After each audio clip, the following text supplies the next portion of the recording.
Muchas gracias, Rodrigo. Buenas tardes a todas y todos. Y como decía Rodrigo, bienvenidos al segundo día de este ciclo que conversamos sobre medio ambiente, desarrollo y ciudadanía, actividad organizada por el Instituto de Estudios Judiciales. Como lo comentamos en el día de ayer, si bien el título del conversatorio es bastante amplio, no buscamos profundizar en temas especializados, sino más que nada sensibilizar y concientizar sobre el asunto e incorporarlo como algo cotidiano y necesario para las personas. Más bien buscamos llevarlos a una reflexión personal. También advertíamos ayer que este tema nos mantendrá ocupados y preocupados por bastante tiempo y en los años venideros, sobre todo en el proceso de recuperación de la pospandemia, y que el posicionamiento en el discurso público traerá aparejados nuevos derechos y, como bien lo sabemos también, probablemente nuevos conflictos jurídicos. Antes de iniciar nuestra conversación con nuestros dos destacados profesores, a quienes les damos de nuevamente las gracias por aceptar la invitación, quisiera decirle a nuestros asistentes que, al igual que ayer, una vez terminada la conversación con ambos, habrá un espacio para preguntas, las cuales les pedimos vayan haciendo en el chat de Facebook Live. Antes de, o para comenzar este diálogo con nuestros invitados, queremos partir por una pregunta bien simple que se le hicimos ayer a nuestros dos expertos no abogados, y que es qué los movió en sus carreras a fijarse en un tema que probablemente no gozaba en aquella época del estatus que tiene hoy, y cómo se expresa eso en el trabajo diario de ustedes. Profesora Pilar. Gracias, estaba esperando a ver quién comenzaba. Bueno, sí, yo me detuve un poco en esta pregunta que nos mandaron, porque con el estatus, me causó curiosidad la pregunta, ¿qué es el estatus? Me imagino que se refiere a que, bueno, yo trabajo en temas de medio ambiente y cambio climático desde una perspectiva del derecho, entonces podría sonar que es algo un poco extravagante, menos que antes, pero... Y el estatus se refiere quizás a esta importancia que tienen estos temas en la sociedad actual y que no tenían hace algunas décadas, ¿no? Y bueno, ¿qué me movió a mí en particular? Yo creo que fue un poco la vida que me fue, no sé, ubicando y llevando a este tema desde una etapa postuniversitaria, digamos, cuando ya había terminado mi carrera en la facultad y decidí emprender vuelo en estudios más especializados. Partí, como decían, con un máster en Derecho Internacional y Comunitario, y ahí descubrí el derecho ambiental, ¿ya? Desde esta perspectiva del derecho internacional. Y luego tenía que elegir un tema de tesis de doctorado, y ahí me fui por la senda y el tema del desarrollo sustentable, que sí era un tema en Europa que estaba muy presente, pero además era un tema que era incipiente en lo que eran los tratados de libre comercio firmados por Chile, que fue mi tema de tesis doctoral, y vi un poco este comparativo de las relaciones comerciales de Chile con Estados Unidos y con Europa, y ahí ver cuál era el tratamiento que tenía el desarrollo sustentable. Entonces, un poco, si queremos, fue un poco por casualidad que empecé en este camino, y que luego se fue reafirmando porque volví a Chile a trabajar en el Centro de Derecho Ambiental, que eso sí fue una apuesta de la facultad en el año 2000 de crear un centro en un área disciplinar novedosa, ¿ya? Emergente. Y bueno, de ahí en adelante toda la carrera se desarrolló en este ámbito, y yo creo que viene impulsado por la universidad también. Gracias. Luis. En mi caso es como, claro, yo vengo del derecho administrativo, siempre he trabajado como en el derecho administrativo más duro, pero yo me puse a pensar, igual, lo mismo que la pirar el tema del estatus, ¿no? Y yo empecé con una cosa media rara, que era trabajar en institucionalidad ambiental. Entonces, lo primero que la ley ambiental chilena se había dictado en el 94, entonces yo como que empecé a ver si era posible aplicar como categorías de derecho administrativo en eso. Y funcionó, como que a mí me funcionó en el fondo, ¿no? Y dije, esto después, muchos años después, yo entendí que era la manera de trabajar desde sectores de referencia, ¿no? Así que hay sectores de referencia, que pasa con medio ambiente, con urbanismo, que son lugares que son como laboratorios de la disciplina general, entonces donde aplica herramientas, pero que probablemente el derecho va a innovar ahí, pero nunca va a innovar en la teoría general, porque si no significaría mover como una gran estructura. Y mi primer trabajo antes de irme al doctorado es una institución a la cual yo le tengo mucho aprecio y mucho cariño, y que yo creo que me marcó mucho, que fue el SAC, fíjate. Yo antes de hacer mi doctorado trabajé un tiempo en el SAC, y el SAC es una institución noble, y estaba toda la disputa, estaba recién implementándose la institucionalidad ambiental, entonces la pregunta era, ¿qué era lo ambiental y qué no era lo ambiental? ¿No?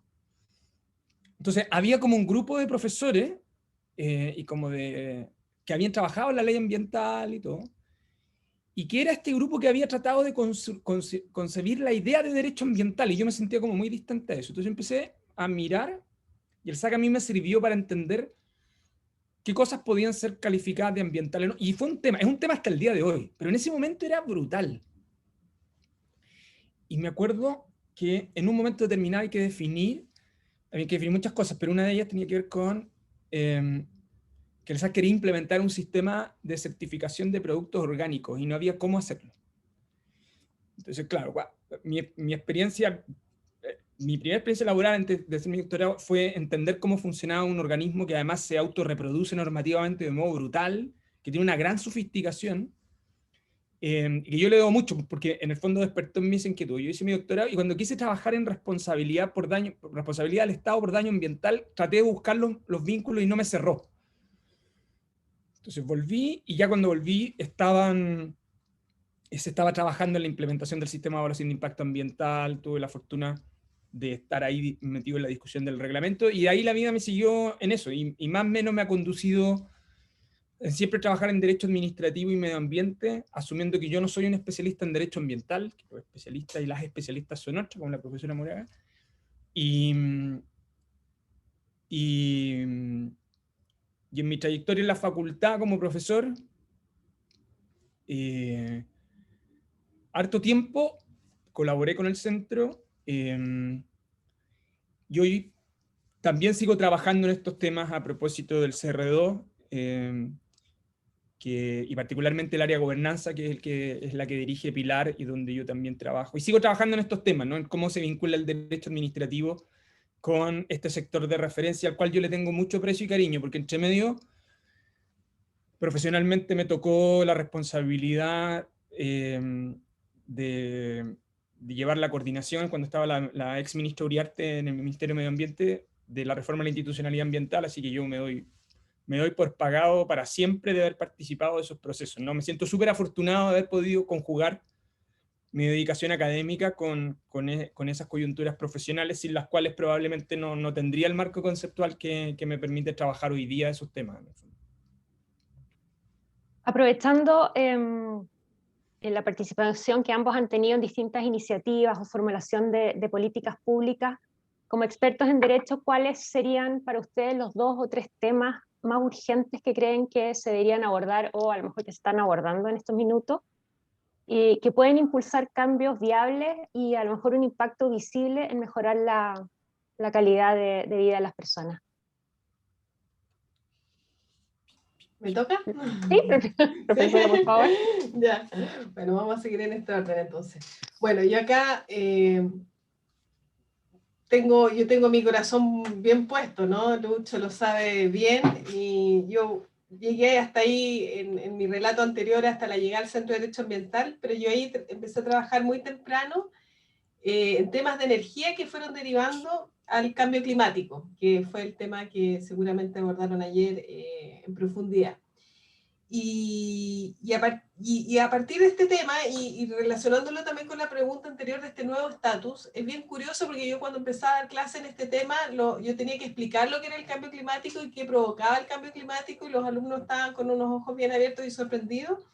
Y hoy día como que eso ya se pasa y se da por sentado y empieza a explicar el régimen jurídico internacional, nacional, etc. Entonces, bueno, ahí está puesto mi corazón hace varios años, y precisamente en el año 2015 empezamos a estudiar, en el marco del CR2, del Centro de la Ciencia del Clima y la Resiliencia, la necesidad y viabilidad de contar con una ley de cambio climático en Chile. Llegamos a ciertas conclusiones, etcétera, y hoy en día yo tengo la firme convicción, pese a esta motivación personal, pero también es una convicción racional, de que ese es un desafío, de los mayores desafíos que enfrentamos hoy en día como humanidad en general. Estamos frente a un punto de no retorno que es muy complejo para la humanidad, y en el que el derecho tiene un rol que jugar muy importante.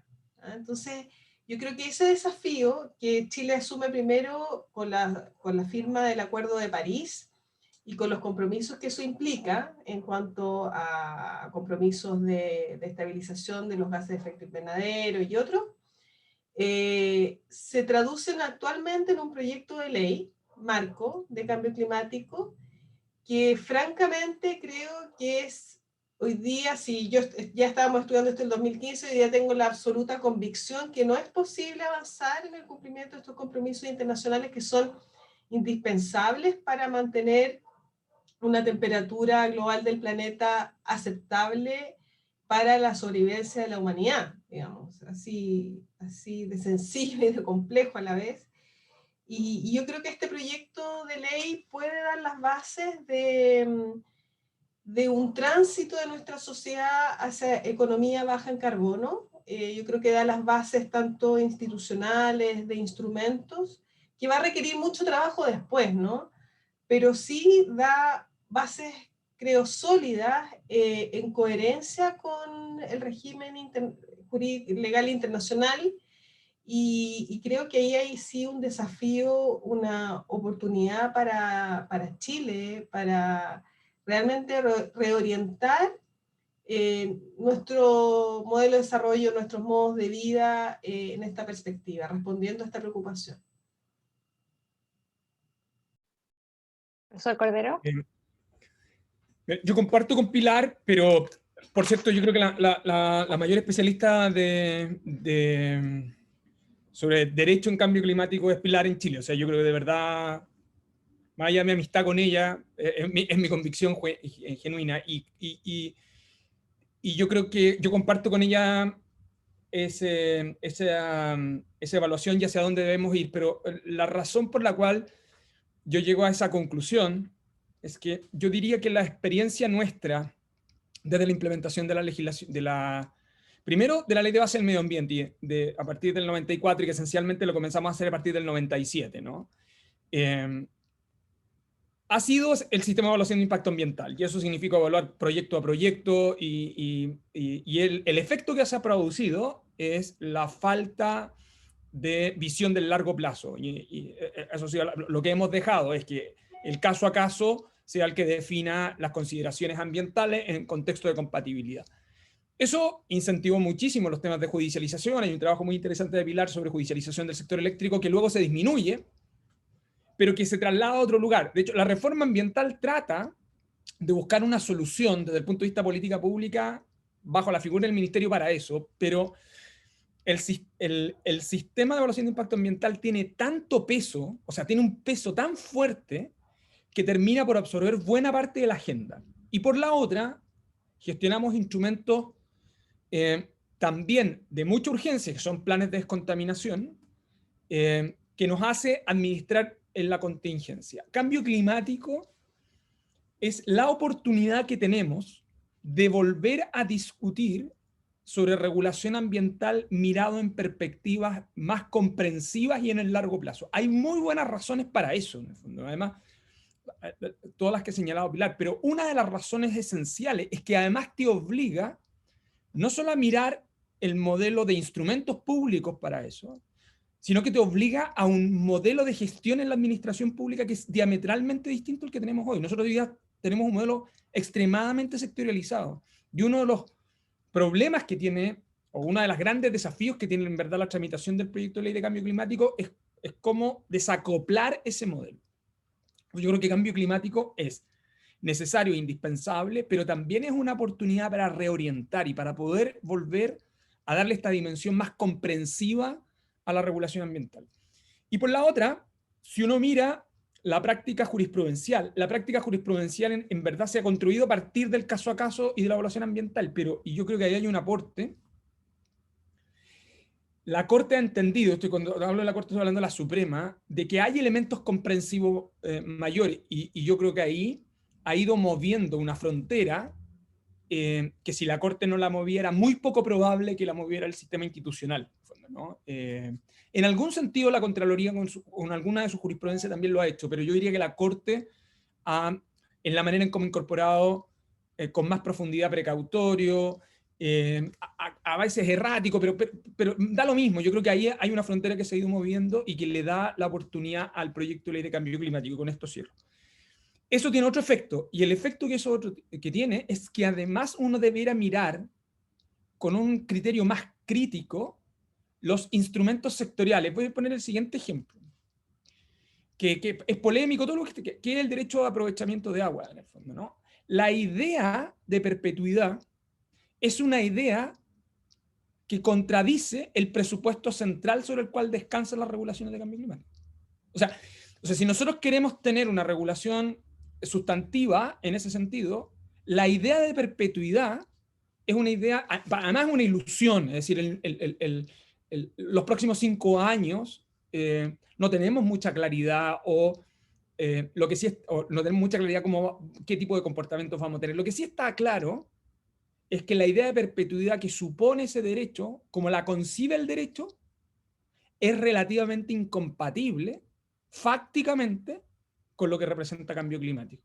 Entonces, la legislación de cambio climático te obliga también a mirar en perspectiva tus regulaciones sectoriales con ese enfoque. Y yo creo que por eso es una gran oportunidad, porque te permite revisitar la institucionalidad y su práctica, que yo diría que es clave, pero también los instrumentos sectoriales.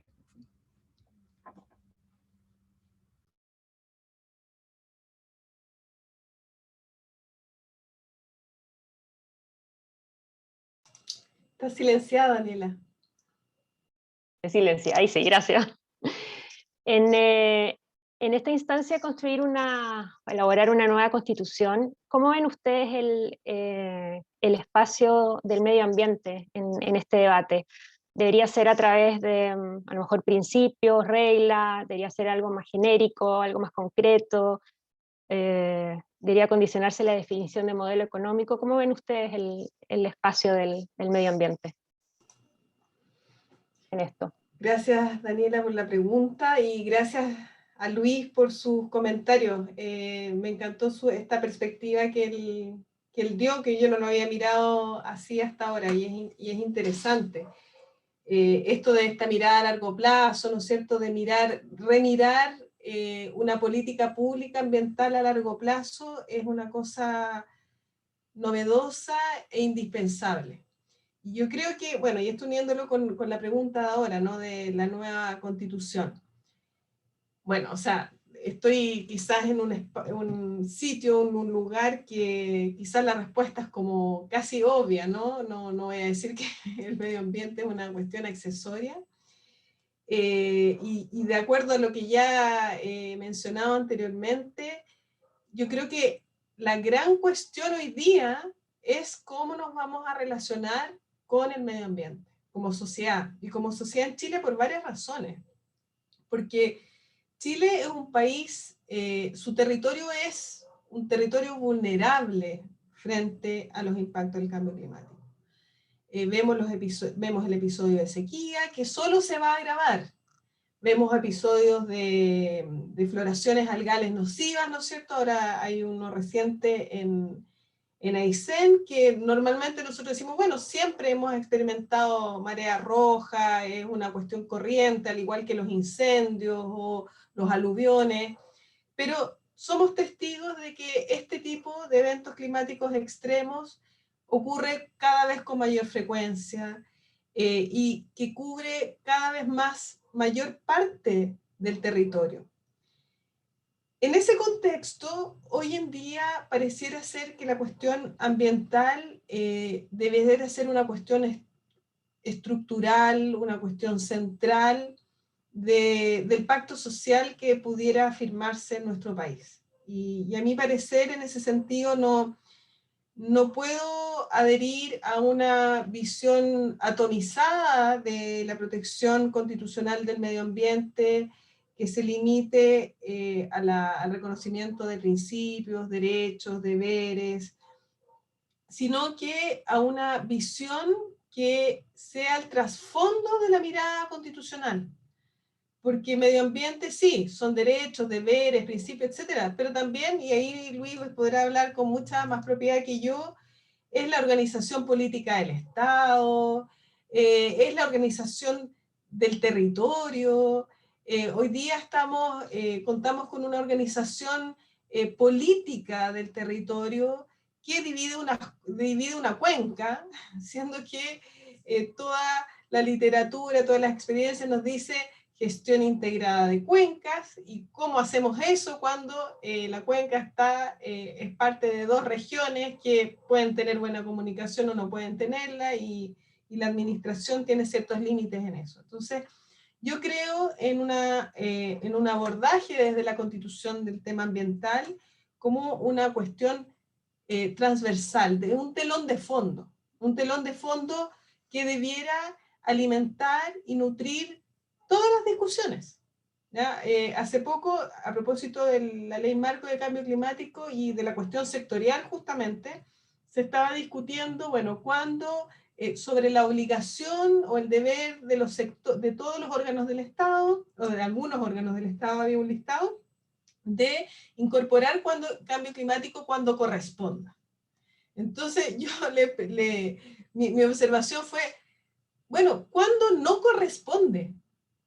Porque cuando uno empieza a entrar en las actividades de los órganos del Estado, cualquiera que sea, educación, salud,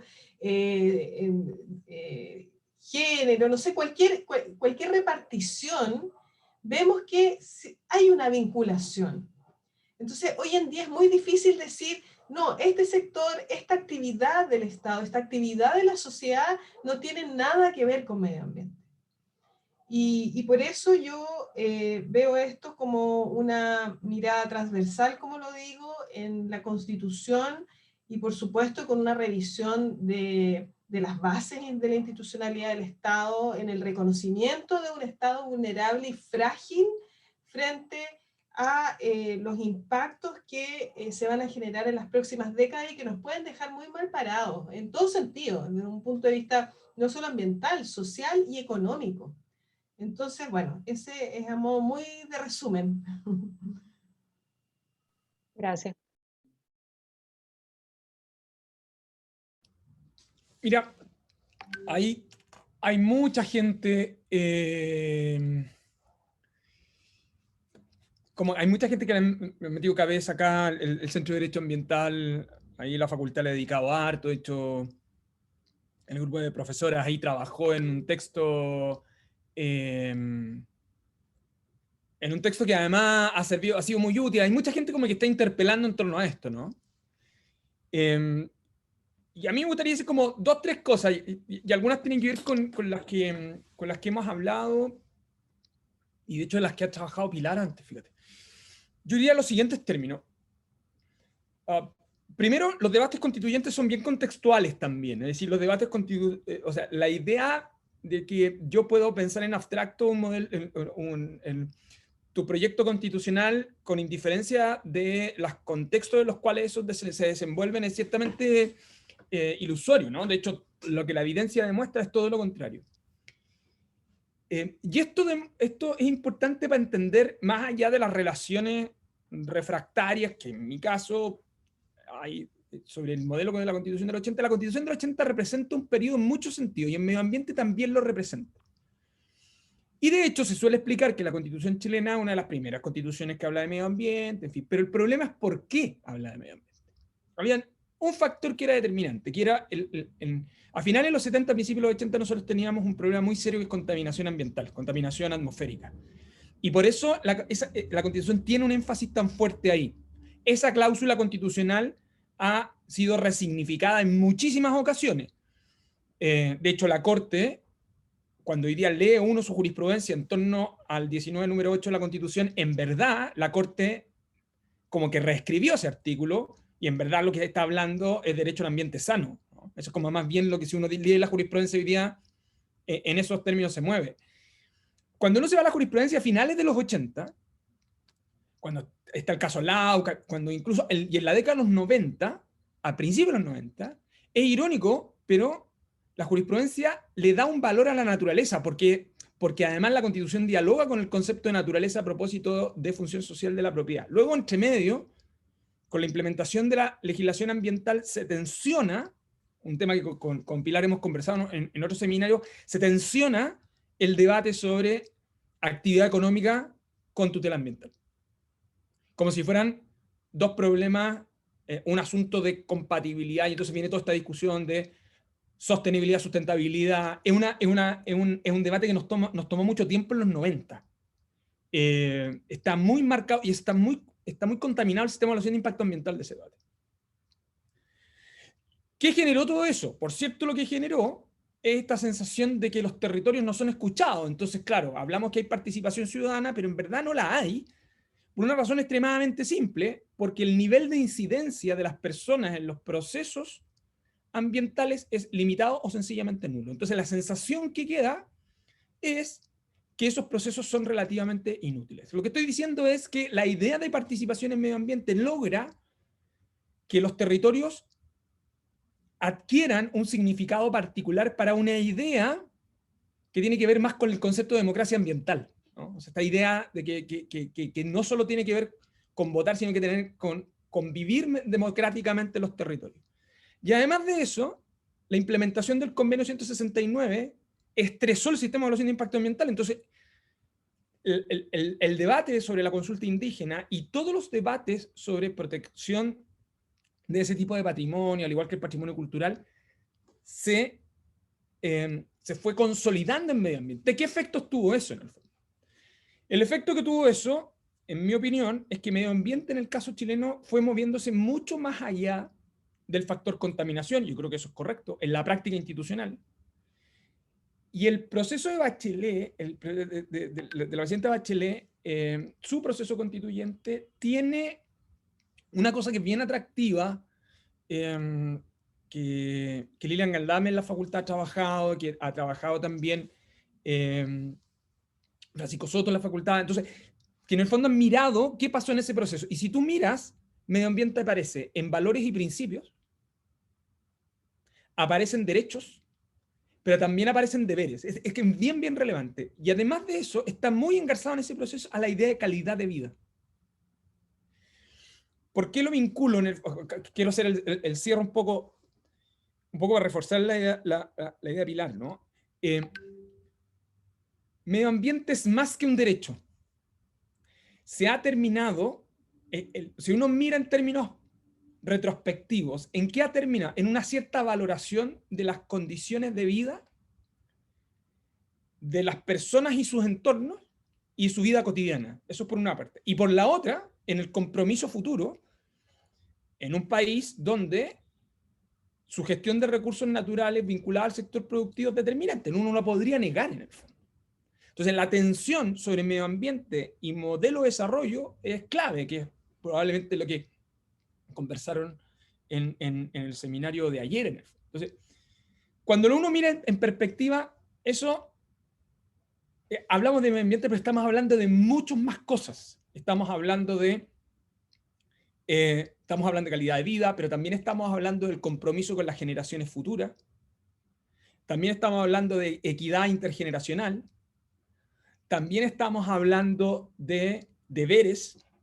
Y también estamos hablando de la forma y modo en que entendemos la gestión de recursos naturales en el sistema institucional chileno. Y eso tiene un impacto en el modelo minero, en el sistema de los derechos de aprovechamiento, en la manera en cómo releemos o reescribimos el derecho a acceso a propiedad, que es el 19 número 23.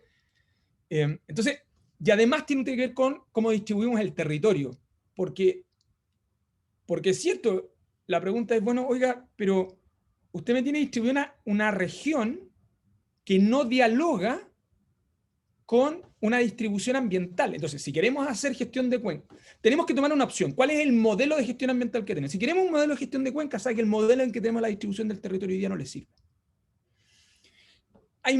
Lo que quiero decir es que hay muchas cosas que en el camino se han sumado y que yo creo que contribuyen y explican del porqué, de la evidencia levantada, sobre todo en lo que fueron los cabildos autoconvocados, el tema de medio ambiente, el tema de calidad, el tema de deberes con generaciones futuras o equidad intergeneracional está tan presente en ese proceso.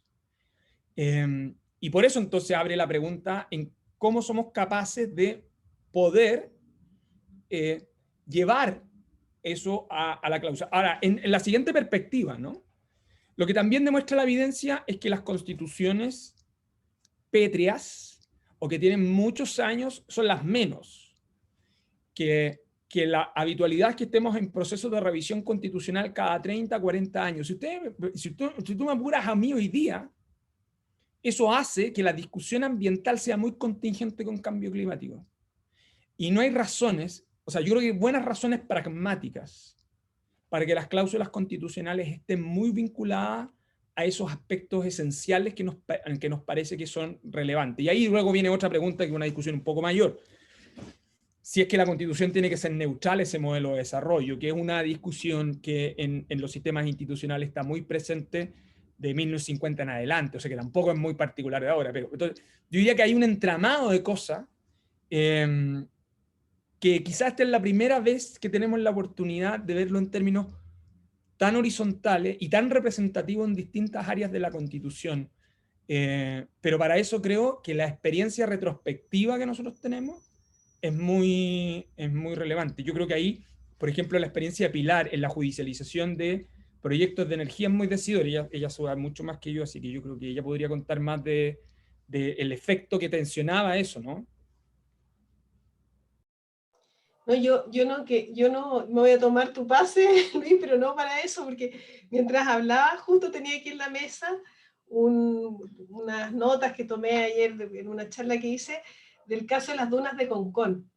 Y ahí la Corte señala, pero específicamente, lo que tú estabas diciendo, es decir, el derecho a un medio ambiente libre de contaminación como un derecho de carácter colectivo, de derechos sociales de carácter colectivo, cuyo resguardo interesa a la comunidad porque compromete las bases de existencia de la propia sociedad y porque puede limitar las posibilidades de las generaciones presentes o futuras. O sea, esa es la interpretación que se está dando actualmente, que bueno, resume muy bien lo que tú acabas de decir. Escuchando a Luis, me resultó interesante el concepto de democracia ambiental. ¿Podría extenderte un poco y decir cómo participamos los ciudadanos, cómo podríamos participar en eso? Mira, hay harta literatura sobre eso. Yo diría, mi recomendación para quienes están escuchando es que le echen una miradita a las cosas que ha escrito Acio Costa. De hecho, su libro, su tesis doctoral es sobre derecho a la participación y democracia ambiental. Él ha escrito harto sobre esto. Le puso harta cabeza a su trabajo y finalmente terminó publicándolo como libro. Y entonces lo que quiero decir es que yo probablemente lo que voy a transmitir son como las cosas más convencionales en el fondo, ¿no? Cuando uno habla de democracia ambiental, la idea medio ambiente representa algo que desde el punto de vista de la cotidianeidad del ejercicio de la función pública, es evidente que el sistema de democracia representativa es insuficiente. O sea, elegir representantes para que ejecuten en nombre de los ciudadanos que lo eligen, o de los ciudadanos en general, un conjunto de objetivos y reglas es completamente insuficiente. Entonces, cuando uno habla de democracia ambiental en rigor, lo que estoy haciendo como un resumen conceptual bien grande y probablemente hipersimplificado, tiene que ver con el ejercicio recurrente y sistemático del poder público considerando los valores de participación permanente. El problema no es si es participación vinculante o no, que ese es otro tema que es bien, porque esa sería como la caricatura, ¿no? Lo que usted quiere es que ocupemos medio ambiente como un mecanismo de democracia plebiscitaria. No. Esto tiene que ver con ciertas reglas elementales. ¿Cuáles son esas reglas elementales? Bueno, que los procesos de decisión donde se adoptan medidas públicas que tienen alcance colectivo con incidencia ambiental sean genuinamente consultadas y donde usted tenga genuinamente un proceso de participación. Esto contiene un trabajo que nosotros hicimos con la profesora Jimena Insunza. Los procesos participativos en Chile tienen muy malos indicadores, generan muchísima frustración. La evidencia lo que demuestra es que la autoridad no responde y cuando lo hace de un modo incomprensible para los ciudadanos. Entonces, los procesos participativos formalmente reconocidos son insuficientes. Y la regla general es que tienden a profundizar la frustración. Entonces, ¿cuál es el mecanismo para el cual termina siendo utilizado el proceso participativo? En rigor, para tener una oportunidad de ir a reclamar a tribunales, ¿no? Entonces, el proceso participativo no es un mecanismo donde exista lealtad en el diálogo, porque el Estado no se lo toma en serio, y por la otra, porque es mi único camino a la judicialización. Entonces, la verdad es que termina siendo una vía que genera más desencuentros que encuentros. Y la manera de entender entonces el ejercicio de la función pública bajo esa lógica es que exista lealtad genuina. Mira, la discusión la hemos tenido particularmente en el convenio 169. Hay una decisión de la Corte de hace pocas semanas que yo creo lo resume bien, pero lo resume en general, fíjate, y que tiene que ver con la participación a propósito de un plan de inversión en un parque nacional que era importante para una comunidad indígena. La relación entre naturaleza y las comunidades es bien determinante. Y entonces el Estado dice, no, pero la verdad es que esto no es objeto de consulta, pero además, y por último, yo les informé. Y la Corte le dice, momento, si cuando hablamos de diálogo, cuando hablamos de consulta, que es el proceso participativo, en rigor estamos hablando de un mecanismo donde exista diálogo efectivo con la posibilidad que exista intercambio real con el propósito de llegar a un acuerdo o bien adoptar una decisión adecuadamente fundada. Para decirlo en sencillo, las decisiones ambientales implican tiempo, pero esto es típicamente de un tiempo bien invertido. O sea, esto no es gastar tiempo, no es demorar procesos, es porque, y por eso yo vuelvo a lo que demostró el caso de energía, es que los procesos participativos formales lo que generaban era mayor judicialización. O sea, cuando tú tienes procesos participativos inadecuados, tú lo que haces es judicializar proyectos. O bien, judicializar la democracia. Y eso es un desastre en el fondo. Entonces, no solo son medios, no solo son instrumentos, sino que es una manera permanente de diálogo, pero también de rendición de cuentas de las autoridades y también de ejercicio responsable de la ciudadanía ambiental, en el fondo, ¿no? Que sería como la otra cara de un fenómeno de esas características. Eso diría yo. Pilar, ¿y cuál es tu acercamiento a este concepto de democracia ambiental? Bueno, la democracia ambiental tiene su asiento, digamos, o su nacimiento en lo que es el principio 10 de la Declaración de Río, del año 92.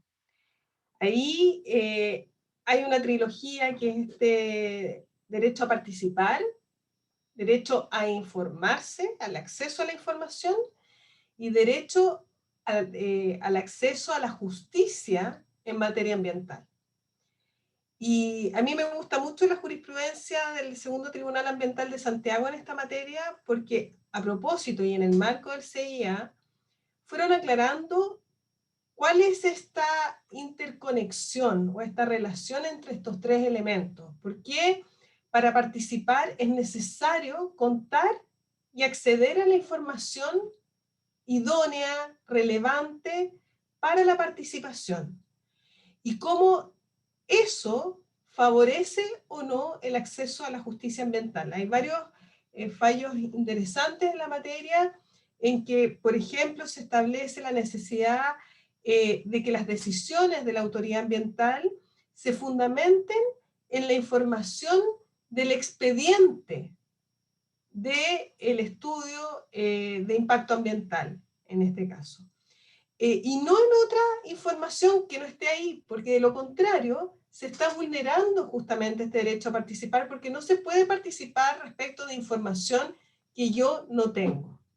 Entonces, yo diría que ese es un ámbito en el que se ha podido desarrollar por vía jurisprudencial bastante bien y de manera bastante profunda lo que es estos conceptos de participación, acceso a la información y acceso a la justicia en materia ambiental. Sin embargo, este es un ámbito muy reducido. Si uno después va al resto de instrumentos de gestión ambiental, hay varios estudios. Bueno, Luis hizo uno en tema de planes, de prevención y descontaminación, pero hay también estudios en normas, en que se advierte que la participación es muy baja, dado también la complejidad técnica y los mecanismos de participación que existen hoy en día, que en otros instrumentos, incluso de política pública, en los que el Ministerio de Medio Ambiente ha hecho un esfuerzo por siempre crear instancias de consulta, yo diría derechamente consulta, que no es lo mismo que participación.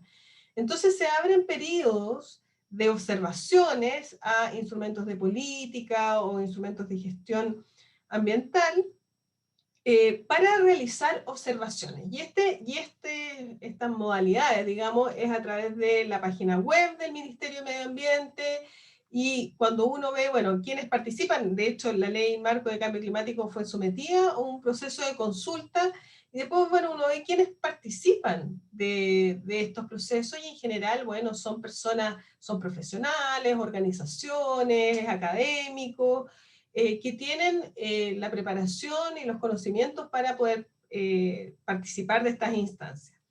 Ahora, ¿qué nos dice la literatura, la experiencia en la materia? Que para tomar mejores decisiones en materia ambiental es necesario desarrollar mejores mecanismos de participación. Y eso no se puede limitar a estas consultas para la formulación de observaciones. Hoy en día se está atendiendo a modelos llamados de la gobernanza policéntrica, de la cual estamos muy lejos, ¿no?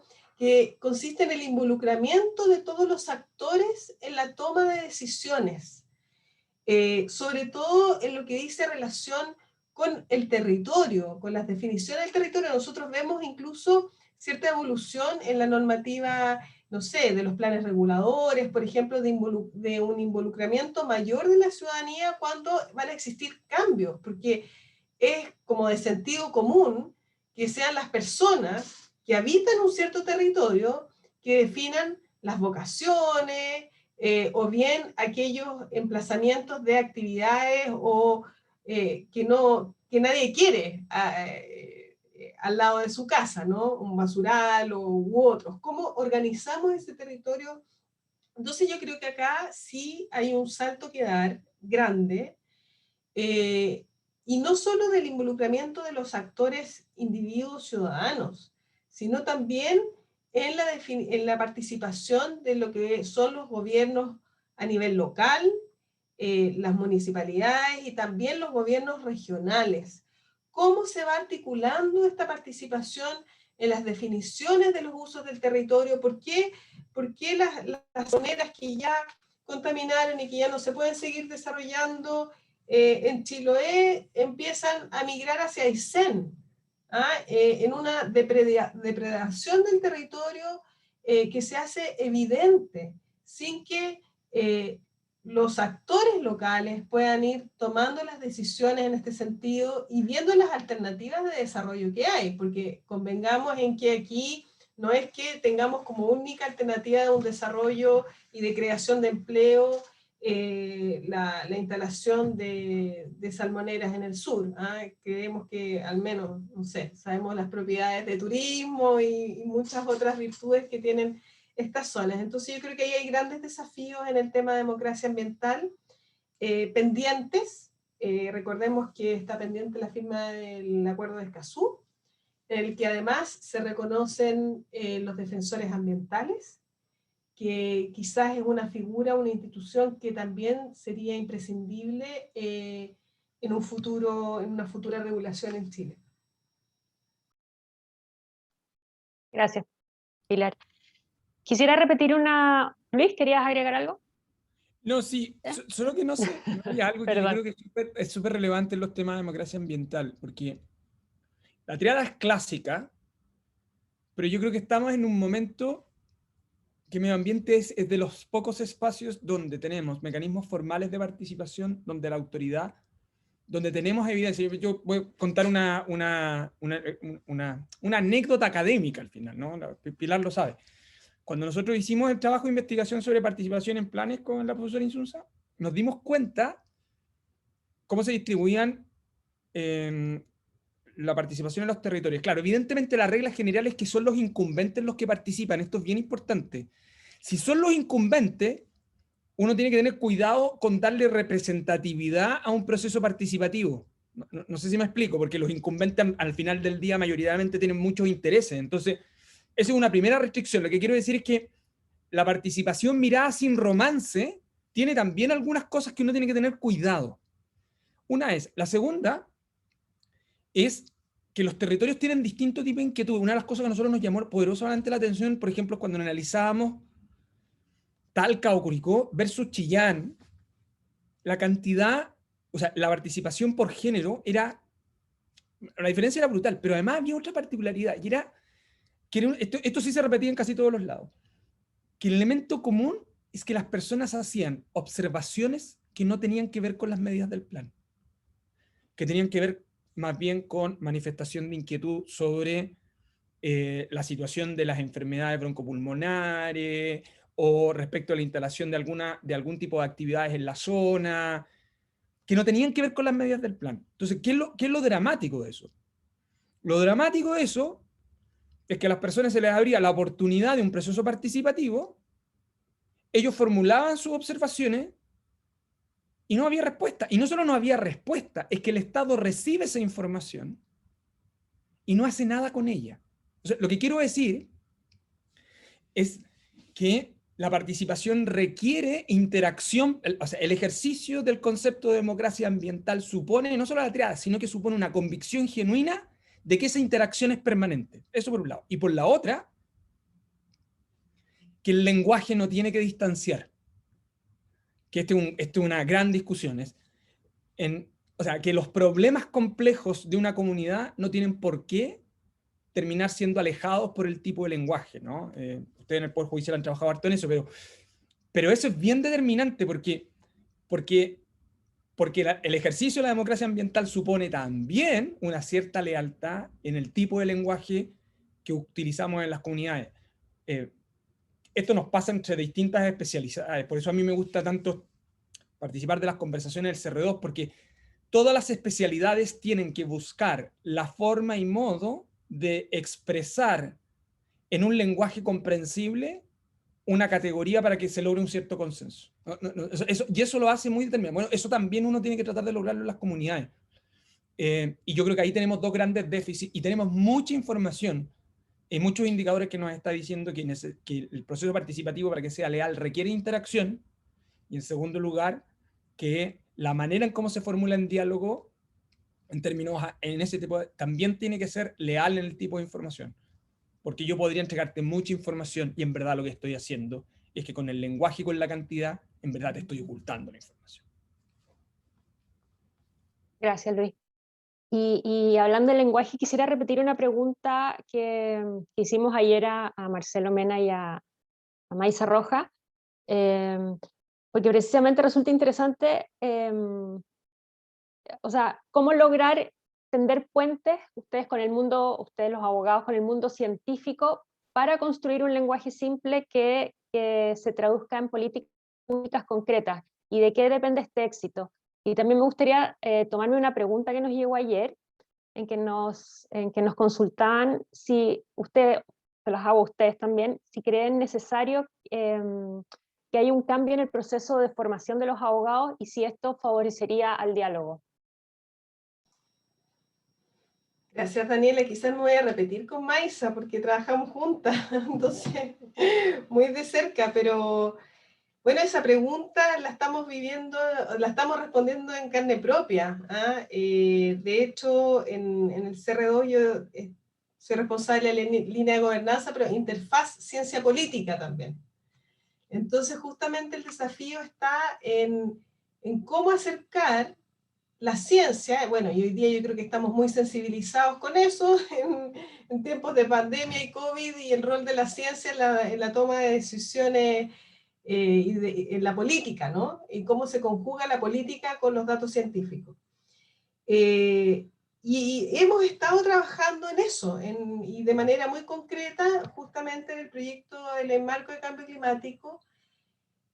¿Cómo se hace? Yo creo que lo primero es con motivación y disposición. Yo creo que es el primer punto. Si uno no cree en eso, no resulta. ¿Ah? Tenemos experiencias cercanas en nuestro entorno con los que resulta un poquito más difícil, y es por esta falta de convencimiento que eso es, que se puede y que es necesario hacerlo. Y la verdad es que el resultado en el trabajo del proyecto de ley marco, en el que participamos como equipo técnico asesor, ha sido muy positivo, y creo que para el proyecto ha sido espectacularmente beneficioso. Porque es posible, o sea, hemos visto realmente un complemento de pronto en que hay cuestiones que son realmente técnicas que solo la ciencia lo puede explicar, y ahí está el ánimo y la voluntad del científico de poder explicarlo en los términos que los demás lo puedan entender. Y luego hay una traducción de esa técnica en la técnica legislativa propiamente tal, en la que no da lo mismo cómo se dicen las cosas, ni dónde se dicen las cosas, ni decirlo en un artículo y no decirlo en otro, o no buscar la coherencia del proyecto de ley en general. Y esa conversación en torno a un mismo objetivo se puede lograr, yo creo que simplemente existiendo voluntades de hacerlo, ¿eh? O sea, yo creo que es más simple. Yo creo que hoy día, bueno, Maisa yo creo que lo puede decir mejor que yo. Ella nunca habría esperado encontrarse rodeada de asesores legislativos, abogados, etcétera. Y yo creo que hoy en día ese diálogo existe completamente. Y también existe por un tema de legitimidad del interlocutor. Creo que eso también es importante. De legitimidad en ambos sentidos, de que cuando el científico habla uno le cree, y que cuando el abogado habla uno también le cree. Entonces yo creo que esos puentes de confianza y de legitimidad del otro también contribuyen a poder efectuar este diálogo. Yo realmente estoy muy contenta de poder participar en este proyecto en esa calidad, porque ha sido una experiencia enriquecedora que yo creo que puede servir de modelo a mirar, con sus fallas y con sus virtudes también, pero es un ejemplo de que se puede hacer. Gracias, Pilar. Luis. Mira, yo como que quiero hablar como de los dos, en dos ámbitos, ¿no? El conceptual y luego como como en la experiencia. Conceptualmente, que además este es un debate que tenemos hace muchísimo tiempo, y no solo por medio ambiente, sino que en todos aquellos ámbitos donde el derecho se cruza con la ciencia, o el derecho se cruza con la técnica. Es el debate que podríamos tener, por ejemplo, en salud pública, que es un debate que está está súper documentado. O sea, cómo el derecho entra en esos ámbitos, hasta dónde llegan esos ámbitos, la discusión clásica sobre, por ejemplo, las autorizaciones sanitarias, las autorizaciones de medicamentos, etcétera, etcétera, ¿no? Entonces hay una amplia literatura de cómo conviven esos dos mundos. Claro, el punto, sin embargo, en medio ambiente es que el factor de incertidumbre es bien relevante. Y el problema es que la formación legal, o sea, mientras la ciencia entiende la incertidumbre, yo voy a hacer como una distinción que puede ser bien hipersimplificada, pero quiero tratar de que sea útil para mi explicación. Mientras que cuando tú dialogas con los científicos, la incertidumbre está metida en su conceptualización, y de hecho eso es bien relevante para poder construir sus análisis, y por lo tanto su pretensión está acotada en cómo utilizan los datos, cómo utilizan su razonamiento, cómo utilizan los mecanismos de verificación, etc. Los estudiantes de Derecho son formados en la idea de certeza y seguridad jurídica. De hecho, como desde el primer año. De hecho, la incertidumbre, el derecho la administra muy mal. claro, cuando se juntan esos dos mundos, es como que o no dialogan, o salvo que se produzca esta buena voluntad. Y eso se da en 3 ámbitos, diría yo. Uno tiene que ver con el diseño de política pública o los instrumentos normativos. 2, se da en el ámbito de la aplicación, es decir, cuando tengo que aplicar la regla, cómo la interpreto, y entonces cómo dialoga ahí el abogado con el científico o para la implementación de esa regla, y en los jueces, en el fondo. Si la opinión de la ciencia es parte del razonamiento jurídico o la opinión de la ciencia es, en rigor, una opinión experta externa que se la evalúa como peritaje, que es el gran debate que existió entre nosotros cuando creamos tribunales ambientales. O sea, los abogados clásicos de derecho ambiental lo que decían es no metan un científico porque en verdad el aporte de la ciencia se puede hacer a través de un peritaje. El debate que existía al otro punto es no. En la decisión de un tribunal donde yo considero la variable ambiental, la variable científica debe formar parte del razonamiento judicial. Entonces, y yo creo que ahí todavía tenemos un proceso de aproximación. Lo que pasa es que los diálogos para definir la regla o el criterio de política pública es distinto el de la implementación y el distinto al del razonamiento judicial. Entonces, eso exige una predisposición. Yo soy de... Y una de las grandes... Si hay una de las cosas que yo le debo... para decirlo en términos de como de... que le debo particularmente a la facultad y la experiencia que desde que me invitaron, Pilar me invitó a trabajar en el CR2, es tener esta posibilidad cotidiana de dialogar con otras disciplinas, para un propósito común, así de buena fe. A mí me ha tocado trabajar en 2 informes de la Nación de los 3 del CR2, que es el que tiene que ver con mega incendio y el segundo que tiene que ver con contaminación atmosférica. Y para mí participar en las reuniones para la definición del informe, donde la parte de cada uno escribía, el problema es que uno escribía muchas palabras, pero en verdad tenía que ser muy acotado, es haber tenido la oportunidad de participar de ese diálogo con ese mundo. O sea, la verdad, me considero un completo privilegiado de haber participado en esos debates. Y lo que quiero reforzar en el fondo, del punto de Pilar, es que en la medida que tú trabajas consciente y deliberadamente en buscar un lenguaje y un criterio común, esos mundos dialogan. Yo diría que desde el mundo de la ciencia a veces hay más disposición que desde el mundo del punto de vista legal. Y yo creo que ahí sí nosotros tenemos un tema de formación. Esto no tiene que ver... Fíjate que nosotros en la facultad, y esto pasa en otras facultades, nosotros les enseñamos micro y macroeconomía. Los estudiantes no tienen ninguna posibilidad de tomar un curso en la facultad de ciencias ambientales o de recursos naturales. Estoy hablando de ciencia, ¿no? La pregunta es ¿por qué le tengo que dar tanta importancia a micro y macroeconomía? ¿Por qué no darle la alternativa a que puedan tener la posibilidad de tener esos otros cursos? ¿Y por qué lo digo? Porque la formación que nosotros les damos a nuestros estudiantes está marcada por ciertas reglas, ¿no? Estoy hablando del derecho público, para yo hablo por lo que... Entonces, esta idea de legalidad y seguridad jurídica es una invitación a que no abran las mentes, que la única manera de poder vincular esos mundos es que hay veces que el derecho tiene que saber gestionar la incerteza, que la regla que en verdad el criterio de seguridad jurídica es gestionar la incerteza, gestionar la incertidumbre, y eso significa procedimientos, pero para eso hay que tener posibilidad de diálogo genuino sin caricaturas en el fondo. Y yo creo que en el CR2, en la Chile se está hablando mucho de eso, pero creo que nosotros estamos pecando en las facultades de Derecho. Mi última experiencia,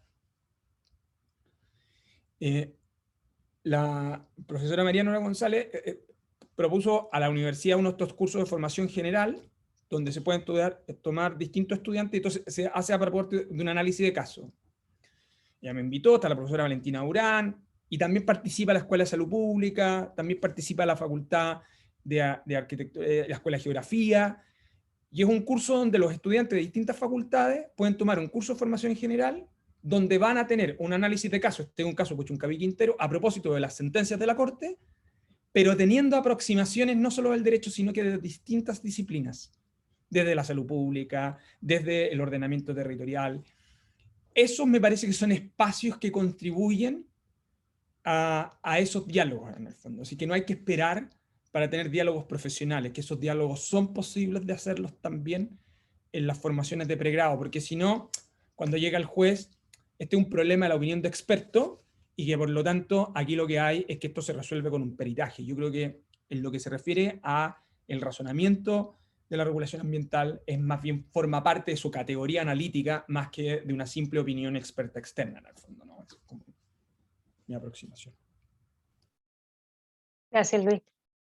Ahora quisiera, seguimos con el lenguaje y ahora quiero, nos han llegado algunas preguntas y una relacionada con el lenguaje. Nos escribe Aleska Aguilar y nos dice que el lenguaje genera brecha en materias esenciales como lo son los propios derechos humanos. Es demasiado academicista, dice. Por eso, y ella nos pregunta entonces, ¿cómo le explico, cómo se le explica a la gente común y corriente la relevancia de su participación y de su obligación de cuidado del medio ambiente? Oye, eso es una pregunta bien difícil, ¿ah? Pero ¿por qué difícil? Me voy a explicar. Yo he analizado dos o tres encuestas, que la primera la hizo el Ministerio de Medio Ambiente, después la hizo un colega, Rodolfo Sapiains, con el Ministerio, y ahora acabamos de hacer una en Punta Arenas, a propósito del tema de cambio climático, pero a propósito de a quién le correspondía adoptar medidas, ¿ya? O dar soluciones o dar respuestas. Y en todos los casos aparece el Estado, ¿ya? Eso como en primer lugar. Después podrán aparecer las empresas contaminantes, etcétera, pero casi en el último lugar el ciudadano, individuo, persona. Entonces, yo quisiera partir de esa premisa, porque eso es súper complejo, porque ya no estamos hablando solo de un tema de lenguaje, sino que es de un tema de qué lugar ocupo yo y en qué contribuyo o no contribuyo, y al final contribuyo tan poquito que no depende de mí lo que haga la diferencia, depende de las autoridades, que por lo demás yo elijo, pero eso se me olvidó. Entonces, yo creo que ese es el primer punto. Yo creo que ahí estamos en un momento difícil de resolver si es que nosotros no nos hacemos parte del problema. Lo segundo es que el lenguaje, creo que, bueno, lógicamente que la educación en esto tiene un rol súper importante que jugar. Yo recién les comentaba este ejemplo de los alumnos que antes les tenía que explicar el ABC de los fenómenos y hoy día ya lo saben. Y esto se debe, yo creo, no solo a la información en general, sino a los cambios curriculares que han ido incorporando temáticas de medio ambiente, cambio climático en la formación escolar. Entonces creo que eso ya es como el ABC. Y de hecho, ojalá que eso también sirviera para nuestros alumnos, que yo coincido en que nuestros alumnos de Derecho debieran formarse o tener al menos una idea de lo que está pasando en el mundo, más allá del derecho. Porque después el derecho hay que interpretarlo en un contexto, hay que defender a un cliente en un contexto, hay que aconsejar o dar un consejo jurídico al cliente en un contexto, y ese contexto está cambiando. Y como decía Luis delante, los derechos de aprovechamiento de agua perpetuo, poco importa que sea perpetuo o no, porque mañana no va a haber agua. Entonces, si no estamos conscientes de esa realidad, vamos a ser muy malos abogados, porque vamos a andar, o muy malos jueces, no sé, o en el rol que nos toque desempeñarnos, ¿no? Porque no vamos a estar leyendo cuál es la realidad. Entonces yo creo que sí, en la formación de los jóvenes o futuros abogados, sí, esto es muy importante. Y en cuanto al lenguaje, de cómo transmitir esto en forma accesible, no veo en eso una complejidad. No creo, no veo en eso una complejidad en materia ambiental.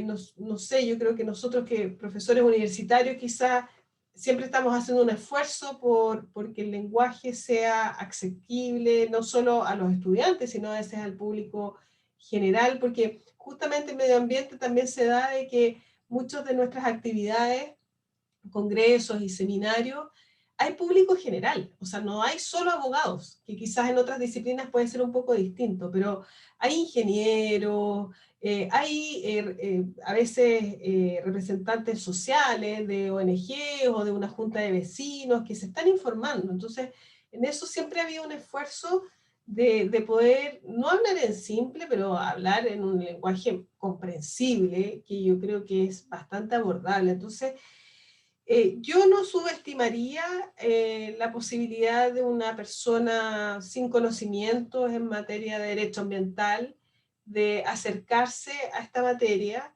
Creo que los interlocutores podemos hacer un esfuerzo y creo que las bases de las nuevas generaciones también es mejor, porque tienen mayor formación. Entonces, cuando un chico aprende en el colegio, bueno, esto yo también lo aprendí en mi época, pero el ciclo del agua, claro, después uno se interroga cuando algunos profesores nos dicen que cuando llega una gota de agua dulce, que calmar se pierde.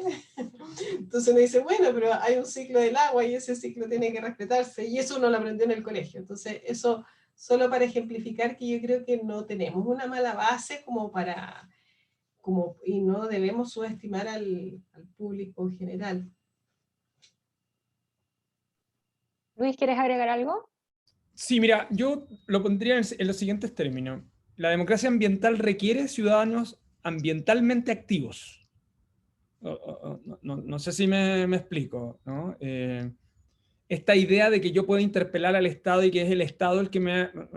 la manera de poder ejercer democracia ambiental de verdad es tener ciudadanía ambiental activa. Eso significa tener conciencia de cómo ejerzo mis derechos y mis responsabilidades colectivas, ¿no? Con mi comunidad. En el fondo, cuando estamos hablando de medio ambiente, estamos hablando de eso. Estamos hablando de un compromiso que excede mi autonomía, en el fondo, ¿no? Y eso es bien relevante por lo siguiente. De participación tiene un elemento que es bien importante, y es que participación no solo es que yo te entregue información, es que hay veces que las comunidades saben más que el Estado y saben más que el especialista que elaboró el estudio de impacto ambiental. Porque el especialista que trabajó el estudio de impacto ambiental está tomando una data incompleta, no sé, de 2, 3 años, el Estado no tiene información, pero resulta que esa comunidad está hace años, esa persona que está ahí escuchó que el cerro sonaba de tanto en tanto, y se lo dijo su papá, y a su papá se lo dijo su abuelo. Entonces, el ciclo de ese territorio más o menos formado parte de la identidad de ese grupo, en el fondo. Lo que quiero decir con esto es que las comunidades saben más en muchísimas ocasiones que el Estado y que quién se va a instalar en ese territorio. Por eso la participación es tan relevante y por eso es de ida y vuelta, en el fondo, ¿no? Y por eso uno tiene que tener ciudadanía activa. Ahora, uno tiene que incentivar esa ciudadanía activa. Y un ejemplo de eso son los sellos. Fíjate que, como yo me muevo en sectores de referencia, fíjate lo que pasó en materia de sello. En sellos alimenticios, nosotros no impusimos reglas de reducción de azúcar, de esto. No, lo que esencialmente hicimos fue entregar información. Los ámbitos son distintos, pero ese es un buen ejemplo de cómo los incentivos, cuando tú entregas información sustantiva en términos simples, es relevante. Cuando todavía teníamos ciertas libertades y las personas podían ir a comprar al supermercado, los niños eligen por sus padres, ¿no? O sea, los niños empezaron o sea, con un poco la evidencia, ¿no? Y la industria empezó a reducir sus cantidades esencialmente para no caer dentro de los sellos. Dicho de otro modo, democracia ambiental requiere ciudadanía ambiental activa. Y la ciudadanía ambiental activa requiere esfuerzos colectivos que dependen de los ciudadanos, que no dependen del Estado. Y hay muy buenas, o sea, así como hay gente que no se... hay muy buenas experiencias. Yo los invito a revisar que son situaciones dramáticas, pero todo lo que se ha levantado es información sobre comunidades con pasivos ambientales, el caso de Quintero Puchuncaví o el caso de Plomo en Arica. Son las comunidades las que se organizaron, y hay otra particularidad, es una comunidad, son las mujeres de esos territorios los que se organizaron para, es decir, ahí hubo compromisos colectivos, por cierto, en situaciones que comprometían la salud de esas comunidades, donde había temas de inequidad brutal, pero son comunidades que se organizaron para ese fin, donde hay un compromiso colectivo de ejercer democracia ambiental en el fondo, ¿no? Entonces no es solo lenguaje, es también tener ciudadanía ambiental activa, diría yo. Gracias, Luis. Tengo dos preguntas que están relacionadas con pueblos originarios. Carla Velázquez pregunta, ¿cómo ven el rol de los pueblos originarios y el medio ambiente en la nueva Constitución? Y por otro lado, en la segunda pregunta, Jessica Rupayán dice, no solo la Constitución es importante en tema de cambio climático, sino que hoy se discute en el Parlamento la ley de cambio climático y los pueblos originarios no hemos sido consultados. ¿Qué opinan al respecto?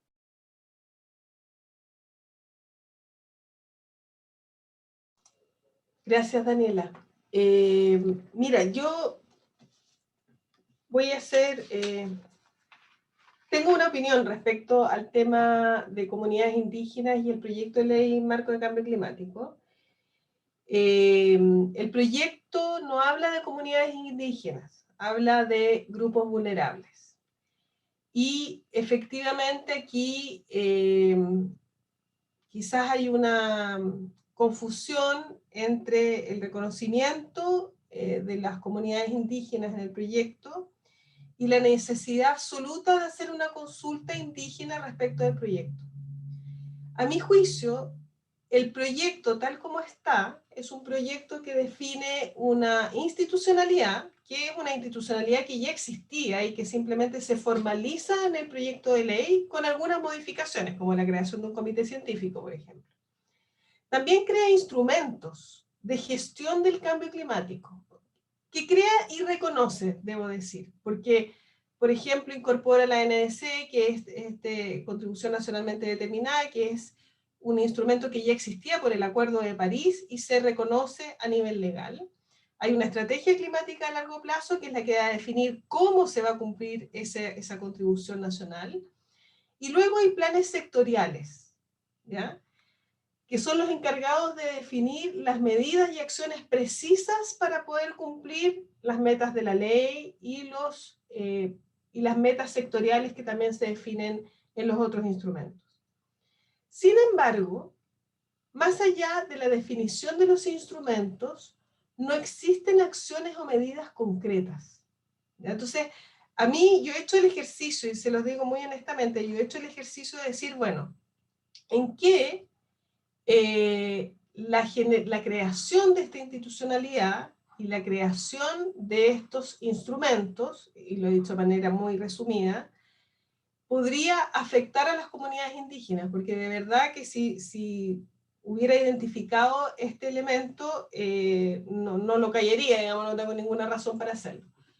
Lo que yo sí creo es que cuando se elaboren los planes sectoriales, es decir, plan de mitigación de energía, plan de mitigación de transporte, plan de mitigación de agricultura o plan de adaptación de agricultura, etcétera, y así podemos seguir de pesca, etcétera. Esos planes como instrumentos de gestión del cambio climático que van a definir acciones y medidas específicas, eventualmente sí pueden afectar a las comunidades y en este sentido dar lugar a una consulta indígena. Entonces me parece quizás temprano pensar en una consulta en el caso del proyecto de ley marco, pero sí creo que va a ser necesario cuando se definan estas medidas específicas de política pública, porque efectivamente uno pudiera decidir que ciertas medidas de adaptación o de mitigación en pesca, agricultura, que van a entrar en conflicto con ciertos intereses o ciertos usos del territorio, y ahí uno sí pudiera pensarlo. Y eso, y por ende hay un reconocimiento indirecto, uno podría pensar que no fuera así, pero me parece que va a llegar el momento en que esto se dé.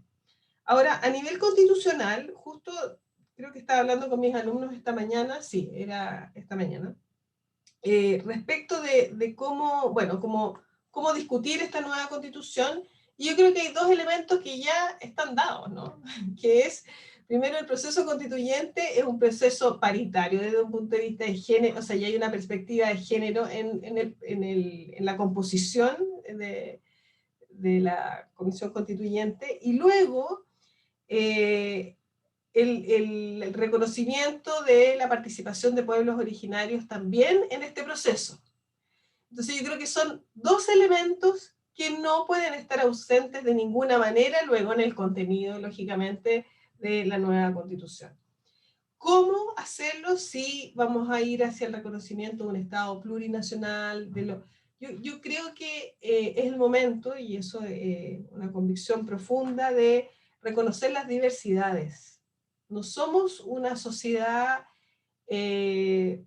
homogénea, tenemos diversidad étnica, diversidades de género, diversidades hoy día que se están incluso exacerbando con migraciones generadas por distinto orden, del cual tenemos que hacernos cargo, porque esa es la sociedad de hoy en día.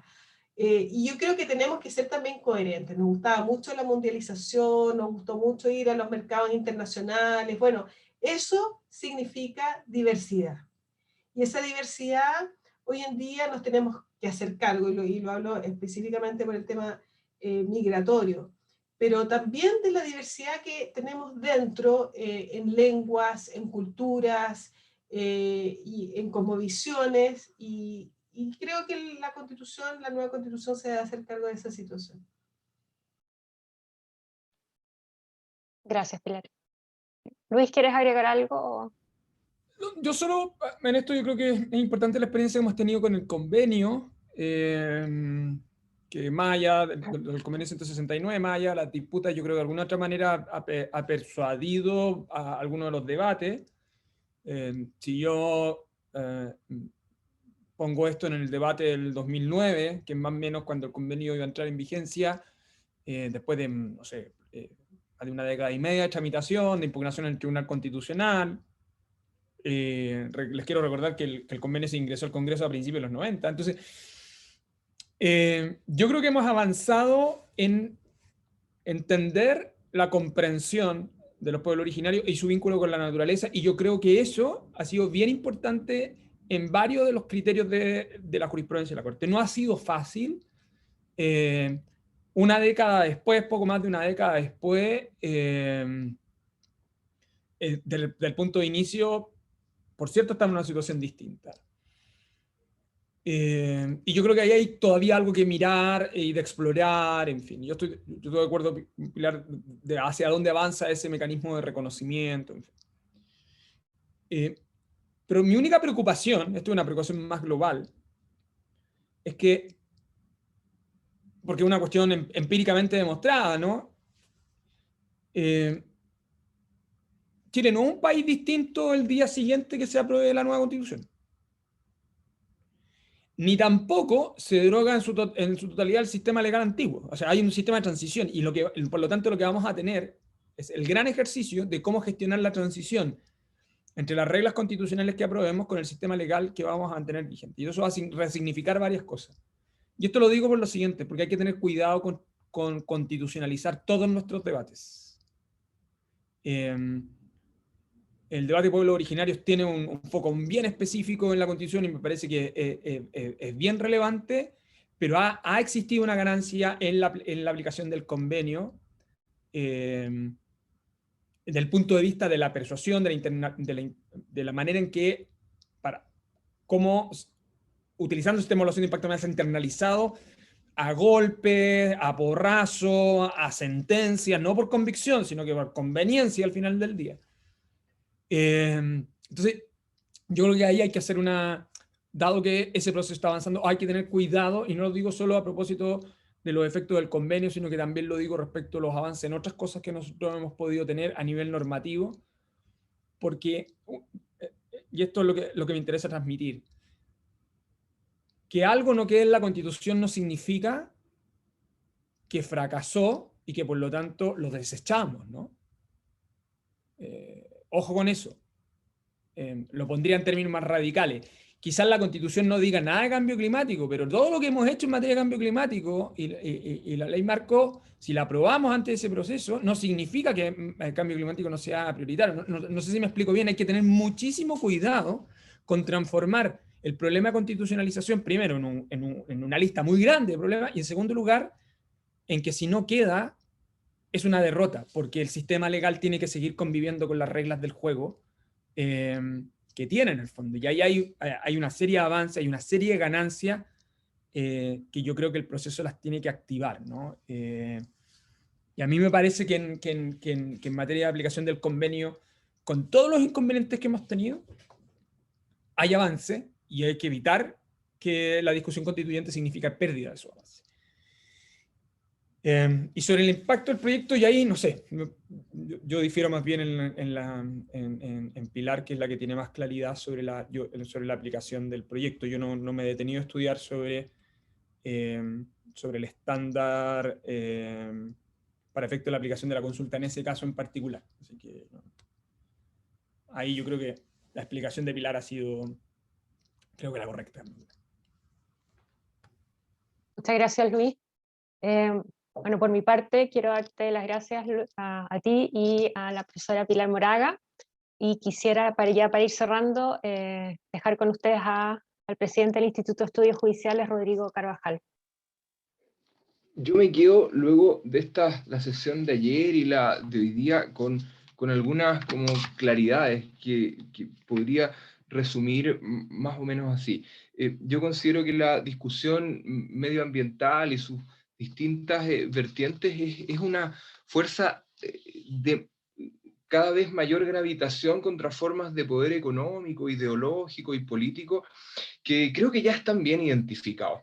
Y la forma en que la discusión medioambiental logra permear estas categorías de poder es como desde dentro, como que las va desarmando desde dentro y va quedando como una cascarita del poder económico. Hoy día no nos pueden espetar lo que nos espetaban, ¿no es cierto?, moviendo un switch de encendido de la luz hace 10 años. Eso hoy día ya está dentro de lo intolerable, inaceptable, lo que produce como dolor de estómago. Entonces, este tipo de cosas, esta como reformulación de los módulos de discusión como formas de limitación al poder, me parece un aporte sensacional al constitucionalismo, a la vivencia del derecho constitucional y el refuerzo del ciudadano como órgano constitucional básico. Esta es una postura naturalmente republicana y creo que en eso, esta discusión que viene como desde aguas abajo, ¿no es cierto? O desde aguas arriba, si se quiere, desde sus orígenes, desde la interacción con las comunidades, con todo lo que eso implica, si se quiere tener una comunicación efectiva. Bueno, me parece formidable. Con esa idea de una lucha, pero una lucha que ha sido efectiva, que ha logrado abatir barreras muy fuertes, las técnicas, ¿no es cierto?, las económicas, la de los tiempos de la política para reaccionar, a eso me refiero con el ataque desde dentro, ¿no es cierto?, de estas formas de poder. Bueno, eso es lo que entre ayer y hoy a mí me parece interesante destacar. Lo que me queda es un agradecimiento sincero a quienes han participado en esto, ya lo mencionaba ayer, a Maisa Rojas, Marcelo Mena, a Pilar Moraga, muchas gracias, profesor Cordero, muchas gracias, usted ha sido un aporte muy significativo para poder levantar esta actividad, se lo agradezco personal y sinceramente, y Daniela, tu participación ha sido fantástica porque has hecho de esto un evento sumamente ameno. Yo creo que todos pudimos, y ya los estoy empezando a latear porque ya es tarde, pero creo que el único latero soy yo porque en el fondo hemos podido estar en esta actividad 1 hora y media, pero parece que hubieran sido 10 minutos o algo así. Muchas gracias.